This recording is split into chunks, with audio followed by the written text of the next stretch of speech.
Chef Jamie Gwen is serving up sunshine this summer with fresh flavors, festive inspiration, and clever ideas to make every gathering unforgettable. Just in time for the 4th of July, she's joining us to share her favorite seasonal recipes and effortless, entertaining tips that bring people together with style and flavor. Chef Jamie Gwen here. As a chef, I love a star-spangled mix of food and drink, but I love a festive, patriotic table setting too. My new favorite tool to get cookout ready this 4th of July is Cricut Joy Extra. I can add personalization to my grilling utensils, craft custom seasoning jars, add festive table decor like these customized mason jars. The Cricut Joy Extra is the ultimate tool for turning your backyard barbecue into a red, white, and DIY masterpiece.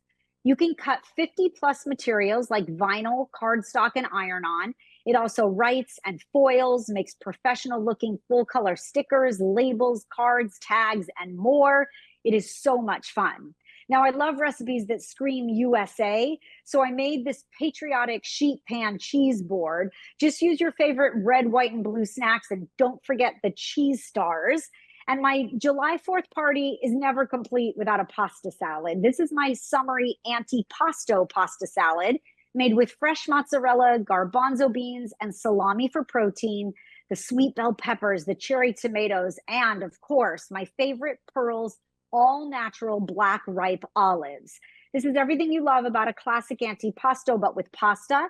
The dressing is super simple to make. And I love that now Pearl's black ripe olives have nothing added but sea salt and water. No artificial colors or preservatives, the way Mother Nature intended.